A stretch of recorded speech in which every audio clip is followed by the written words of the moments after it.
దీపావళి పండుగ సమీపిస్తున్న వేళ నిజామాబాద్ నగరంలో బాణసంచా దుకాణాలలో వ్యాపారం జోరుగా సాగుతుంది. కిరాణా షాప్ యజమానులు, ప్రజలు వీటిని భారీగా కొనుగోలు చేస్తున్నారు. అయితే కొన్ని షాపులు నగరం నడిబొడ్డున ఉండడంతో ఎప్పుడు ఏం జరుగుతుందని ప్రజలు భయాందోళనకు గురవుతున్నారు. ఇక షాప్ యజమానులు పాటించాల్సిన నిబంధనలు, జాగ్రత్తలు, ఏ షాప్ వారికి ఎలాంటి అనుమతులున్నాయి అనే అంశంపై నిజామాబాద్ ఫైర్ ఆఫీసర్ నర్సింగ్తో మా అమ్మా న్యూస్ నిజామాబాద్ జిల్లా ప్రతినిధి Srinivas face to face.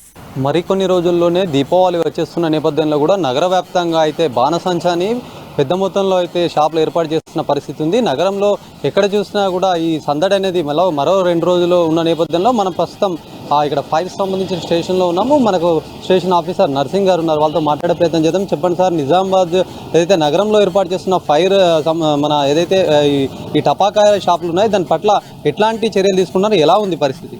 Okay, first of all అమ్మ ఛానల్ వారికి మా యొక్క అగ్నిమాపక శాఖ తరపు నుంచి మేము వారికి నమస్కారం చెప్తున్నాము. అయితే ఈ సంవత్సరము మన నిజామాబాద్ పట్టణ ప్రజలకు తెలియజేయాలి ఏమనగా, మంచిగా దీపావళి పండుగ శుభాకాంక్షలు చెప్తూ అందరూ పండుగ వాతావరణంగా జరుపుకోవాలని కోరుతున్నాము. అలాగే మన పాలిటెక్నిక్ గ్రౌండ్లో 50 షాపులు టెంపరవరీ ఫైర్ క్రాకర్ షాప్స్, ఇంకా డిఫరెంట్ ప్లేస్లో ఇంకొక 10 షాపులు ఉన్నాయి. అయితే మన బోర్గంలో 1, నైపేటలో 8, ఇట్లా టోటల్గా మనం అన్ని ఫైర్ ప్రికాషన్స్ అనుమతితోనే ఆన్లైన్లో అప్లై చేసుకున్న వారికి మేము ఫిజికల్గా వాటికి పోయి అక్కడ ఇన్స్పెక్షన్ చేసిన వాటికి మేము అనుమతించబడుతుంది. కనుక ఏమి ఇల్లీగల్గా ఎక్కడ ఏం షాపులు ఉన్నా కానీ మేము వాటిపై చట్టపరంగా చర్య తీసుకుంటామని చెప్పేసి కోరుచున్నాము. సార్, అయితే ముఖ్యంగా నగరంలో అయితే ఆ గంజి ప్రాంతంలో అయితే కొన్ని షాప్స్ అయితే ఏర్పాటు చేశారు. గతంలో నుంచి కూడా అది కొద్దిగా జనసంచారం ఎక్కువ ఉన్న ప్లేసెస్ అవుతుంది.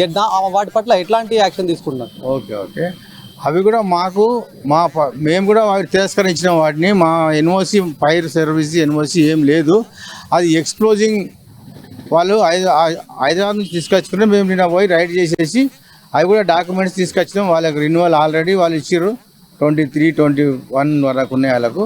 అవి మేము తీసుకొచ్చినాం. నేను పోయి మా సహాయ జిల్లా అధికారి గారు మేము పోయి మా ఫోర్స్తో పోయి అవి తీసుకొచ్చినాము. అక్కడ ఫైర్ సేఫ్టీ అక్కడ లేకుండా మా యొక్క అనుమతి ఏం లేదు. అక్కడ మేము కూడా పబ్లిక్ ఏరియాలో ఉండొద్దని చెప్పేసి వాళ్ళకి ఆల్రెడీ ఒక 8 మంది దాకా ఉండే, అలాగే ఇక్కడ 4 ఉన్నారు. 4 అక్కడ బయట బైపాస్కి వెళ్ళిపోయారు. అవి మా ఫైర్ సర్వీస్ నుంచి వాళ్ళకు ఏమి ఎన్ఓసి ఇవ్వబడలేదు. సార్, మొత్తం ఎన్ని షాపులు ఉంటాయి సార్ నగరంలో? మీ దృష్టికి వచ్చిన షాపులు ఎన్ని ఉన్నాయి, దానిపైన ఎట్లాంటి ఇన్స్ట్రక్షన్స్ ఇచ్చారు? ఓకే, మేము టెంపరవరీ ఫైర్ క్రాకర్ షాప్కి ఏమో ప్రతి ఫైర్ క్రాకర్ షాప్కు ఓపెన్ ప్లేసు ఓన్లీ ప్లే గ్రౌండ్లో పెట్టుకోవాలని చెప్పేసి మేము ఇచ్చినాము వాళ్ళకు సూచనలు. అదే పాలిటెక్నిక్ గ్రౌండ్లో ప్రతి ఒక టెంపరవరీ ఫైర్ క్రాకర్ షాప్కు ఒక 2 ఎక్స్టింగ్విషర్స్ మరియు ప్రతి షాప్కు 3 మీటర్ల డిస్టెన్స్ ఉండాలి. అవి ఇస్తూ మళ్ళీ ఒక 200 లీటర్ వాటర్ బ్యారెల్తో విత్ స్టాండ్ బకెట్స్.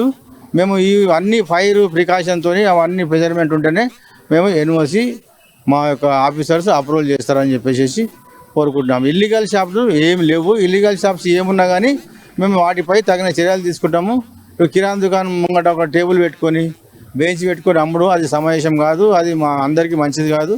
కనుక అగ్ని ప్రమాదాలు సంభవించే ఉన్నది కాబట్టి మేము మా ఫోర్సు 2 బుల్లెట్లు, మా మిస్టు జీపు మేము వేసుకొని ఒక 10 మంది దాకా మేము తిరుగుతాము. ఒక్కొక్క డిఫరెంట్ రూట్స్ తిరుగుతాము. ఇలా బయట పెట్టిన వారికి మేము తీపి చేస్తామని చెప్పేసి చట్టపరంగా చర్య తీసుకుంటామని చెప్పేసి కోరుతున్నాం.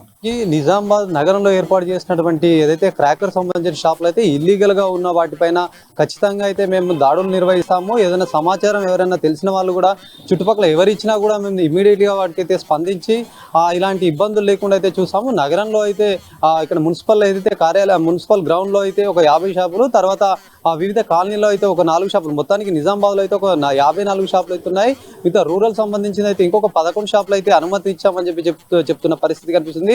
అలాగే ఏదైతే ఇల్లీగల్గా ఉన్నటువంటి ఎక్కడైనా సరే నగరంలో ఇల్లీగల్గా అంటే ప్రజలకు ఇబ్బంది, జనావాసాల్లో ఉన్నటువంటి షాప్స్ ఏవైతే ఉంటాయో ఈ షాప్స్ కూడా మా పరిధిలో ఏదైతే ఉందో మేమంతా కూడా వాటికి ఆ షాప్ సంబంధించింది అయితే వెళ్ళి అక్కడ ఆ పరిస్థితి ఎట్లా ఉంది అని చెప్పి చూసి వాళ్ళకు అబ్జెక్షన్ గా చెప్పిన పరిస్థితి అయితే చెప్తా ఉన్నారు. దీంతో పాటు ఇంకా ఎక్కడైనా సరే ఇల్లీగల్ గా ఏమున్నా కూడా మా దృష్టికి తీసుకొస్తే మేము దానికి చట్టపరంగా అయితే చర్య తీసుకుంటామని చెప్పిన పరిస్థితి కనిపిస్తుంది. ముఖ్యంగా నగరంలో ఏర్పాటు చేసిన అంటే గంజి ప్రాంతంలో అయితే కొన్ని షాప్స్ అయితే ఉన్నాయి. ఆ షాప్స్ వల్ల అయితే కొద్దిగా ప్రజల జనావాసాల్లో ఉన్నటువంటి ఆ షాప్స్ కాబట్టి ఎప్పుడైనా సరే ఇబ్బంది జరిగే పరిస్థితులు అయితే ప్రజలు కూడా అలాంటి షాప్స్ పైన అయితే కొద్దిగా ఆందోళన అయితే వ్యక్తం చేస్తున్నారు. ఎందుకంటే ఎప్పుడైనా ఏదైనా జరిగితే దానికి ప్రజలు ఇబ్బంది పడే పరిస్థితి అయితే ఉంది కాబట్టి అట్లాంటి వాటిపైన కూడా చర్యలు తీసుకోవాలంటే అటు ప్రజలు చెప్తున్న నేపథ్యంలో కూడా ఇక్కడ ఫైర్ ఆఫీసర్ కూడా మా దృష్టికి అయితే ఏదైతే వచ్చిందో అది మేము ఆల్రెడీ అక్కడికి వెళ్ళి చూసాము. అక్కడైతే మా పర్మిషన్ అయితే ఇవ్వలేదని చెప్పేసి కూడా వాళ్ళు చెప్తున్న పరిస్థితి కనిపిస్తుంది. మొత్తం నిజామాబాద్ జిల్లాలో జరుపుకున్నటువంటి ఏదైతే జిల్లా వ్యాప్తంగా జరుపుకున్న ప్రజలు ఏదైతే దీపావళి సంబంధించిన ఏదైతే పండగ ఉందో ఆ పండగంతా కూడా ప్రశాంతంగా జరుపుకోవాలి. కొన్ని బాంబులు కాల్చే అంటే ఏదైతే టపాకాయలు కాల్చే పద్ధతి ఏదైతే ఉందో దాని కొన్ని ప్రికాషన్స్ కూడా ఇచ్చారు. ఆ ప్రికాషన్స్ ప్రకారంగా అయితే ఆ ప్రజలందరూ కూడా పాటిస్తూ జాగ్రత్తలు పాటిస్తూ ప్రజలందరూ దీపావళిని సంతోషంగా జరుపుకోవాలని చెప్పేసి కూడా ఆ ఫైర్ సిబ్బంది ఆఫీసర్ చెప్పిన పరిస్థితి కనిపిస్తుంది. కెమెరామెన్ భాస్కర్తో శ్రీనివాస్, అమ్మా న్యూస్.